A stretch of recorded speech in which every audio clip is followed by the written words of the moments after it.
হ্যাঁ, টমেটো টক কার কার ভালো লাগে? আমাদের তো সবারই ভালো লাগে। আমাদের পছন্দের তালিকায় টমেটো টক। কেউ আসলে বা যদি কেউ আমাদের ঘরে আসে নতুন মেহমান বা নতুন না এমনিতেই যেও আসে, টক একটা থাকতেই হয় আমাদের। আসসালামু আলাইকুম সবাইকে। আশা করি যে যেখানে আছেন ভালো আছেন। আলহামদুলিল্লাহ আমরা ভালো আছি। আবারও নতুন একটা রেসিপি নিয়ে হাজির হয়েছি। আশা করি আপনাদের ভালো লাগবে।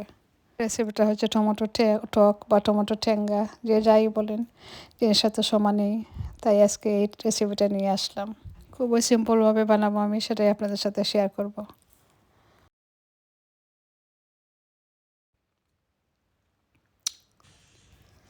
এই টক রান্নার জন্য যা যা লাগবে সব কিছু এখানে রেডি করে রেখেছি। আরও কিছু রান্না করব, সব কিছু রেডি করে আমি রেখেছি। এইসব জিনিসপত্র আমি আগের দিন রাত্রিবেলায় কেটে রাখছি, কারণ যেদিন রান্না করি সেদিন কাটলে আমার বেশি হয়ে যায়। তাই আমি আগের দিন চেষ্টা করি কাটাকুটি করে রেখে দেওয়ার জন্য।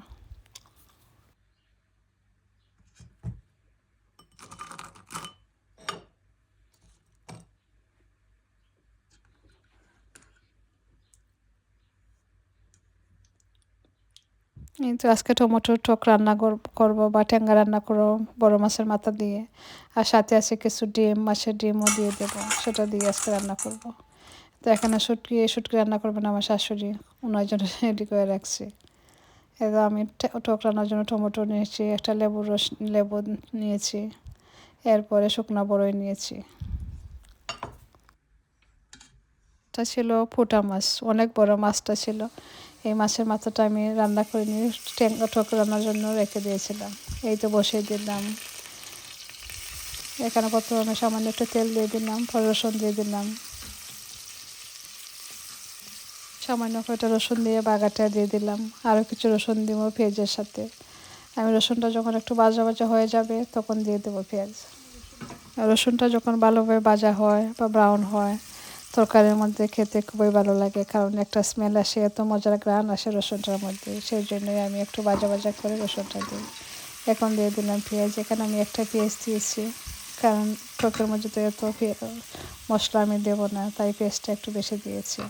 আরও কিছু রসুন দিয়ে দিলাম। ঠ্যাঙ্গার মধ্যে আমি এমনিতেই রসুন দিই, সবাই তো জানেন, যদি দেখে থাকেন সবাই জানেন তো আমি ঠ্যাঙ্গার মধ্যে বা শুটকির মধ্যে রসুন বেশি করে দিয়ে দিই। আগে একটা দিন ছিল রসুনটার স্মেলটা আমার একেবারেই ভালো লাগতো না তরকারির মধ্যে। এখন রসুন ছাড়া আমার ভালো লাগে না। ছোটো মাছ হোক বড়ো মাছ বলে সব কিছুর মধ্যে আমার রসুন একটু লাগে। বেশিরভাগ টকের মধ্যে বা শুটকির মধ্যে আর রসুনটা আমি একটু বেশি করে দিই। রসুনের ঘ্রাণটা আমার ভালো লাগে। আমাদের করে সবারই ভালো লাগে, খালি আমার না, আমাদের করে সবারই ভালো লাগে। পেস্টটা আমার ভালোভাবে গলে গেছে। এখন আমি দিয়ে দিলাম মশলার মধ্যে দিয়ে দিয়ে প্রথমে দিয়ে দিলাম হলুদ গুঁড়ো, সামান্য একটু ধনে গুঁড়ো, আর সামান্য একটু অল্প একটু মরিচ দিয়ে দিলাম। বেশি মরিচ দিই না, আমি অল্প একটু দিয়ে দিয়েছি।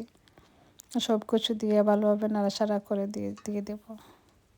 আমি যখন প্রথমে ইউকেতে আসছি তখন দেখতাম আমার শাশুড়ি রসুন দিয়েছেন সব কিছুর মধ্যে, কারণ দেশে থাকতে আমি এত রসুন খেতাম না। আমাদের ঘরে এত রসুন চলতো না। সবাই দেশে তো সবাই মনে হয় বড় মাছটা আমাদের রসুন দিয়ে থাকেন, আমি জানি না। এখন মনে হয় সবাই খান। আগে দেখতাম সব বড় মাছে দিতেন, ছোটো মাছের মধ্যে রসুন দিতেন না। আর দেশে যখন আসলাম দেখলাম আমার শাশুড়ি সবটার মধ্যে রসুন দিন। খেয়ে খেয়ে আমার অভ্যাসটা হয়ে গেছে। আর অন্যদিকে আমার শাশুড়ি রান্না করছেন, শুটকি রান্না করছেন, আরও একটা মাছ রান্না করছেন। ওনার রান্নাটা হলো প্রিয়। মাঝে মাঝে আমাদের রান্নাটা করতে একেবারে ভালো লাগে না, ওনার রান্নাটা করতে খুবই ভালো লাগে। আর শরীরটা বেশ ভালো না, ওনার সব কিছু রেডি করে দিতে হয়, পরে উনি রান্না করেন। আর রান্না করতে চাই না, আমি আর মানা করি না, আমাকে করে নেন, যে খুশি আপনি করতে পারেন, তো আপনি খুশি থাকেন। যার যেটা শখ সবসময় রান্না করে করে অভ্যাস, এর জন্য ওনার রান্নাটা করতে খুবই ভালো লাগে। আমিও বলে নেন একটা দুটো রান্না করেন মাঝে মাঝে, ওনারও ভালো লাগে। সেই জন্য আর না করিনি। তো উনি সব মশলা দিয়ে দিয়েছেন, আমি একটু ভিডিও করে রাখি, উনি দেখছেন না আমি ওনাকে ভিডিও করছি, আমি একটু ভিডিও করে রেখেছি। এই তো আমার মশলাটা কষা হয়ে গেছে, এখন আমি দিয়ে দিব মাছের মাথা। আমি আমারটা নিয়ে বিজি আছি। মাঝে মাঝে আমার শাশুড়ি আমাকে বলে এটা দেন হেটা দেন, আমি বলে যাই আমারটাতে ভিডিও করতে। তখন দেখি হঠাৎ করে দেখি আমার টমেটো সব গলে গেছে। এখন আমি মাছটা দিতে ভুলে গিয়েছিলাম, তাড়াতাড়ি করে মাছটা দিয়ে দিলাম।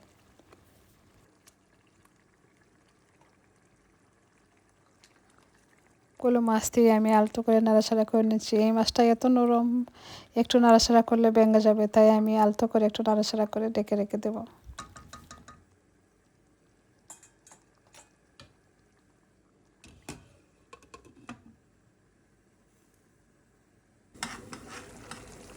এই তো আবারও ঢাকনাটা উঠিয়ে দিলাম। এখন দিয়ে দেবো ঝোল।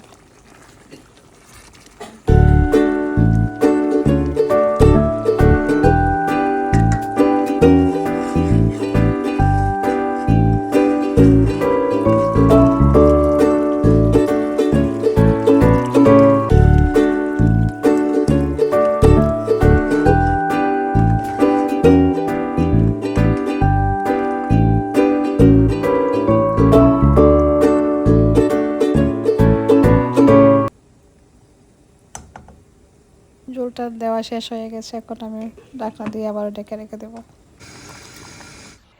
এই তো ধনেপাতাও দিয়ে দিচ্ছি।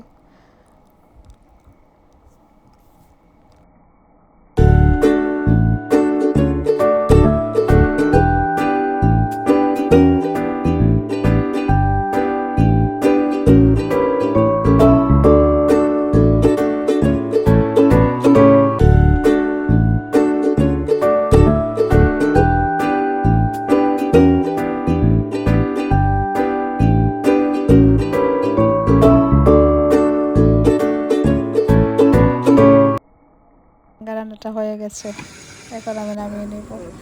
লবণটা চেক করে নিচ্ছি।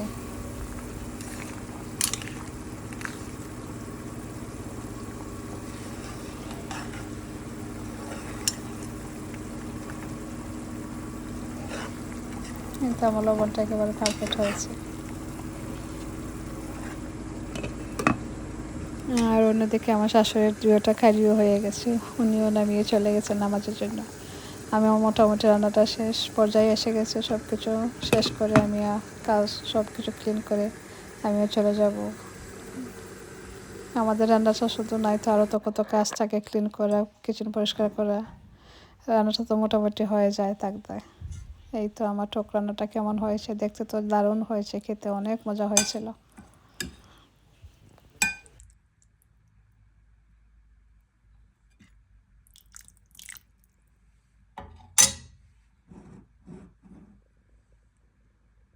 আজকে কী কী রান্না করলাম একটু আপনাদেরকে দেখিয়ে দিলাম।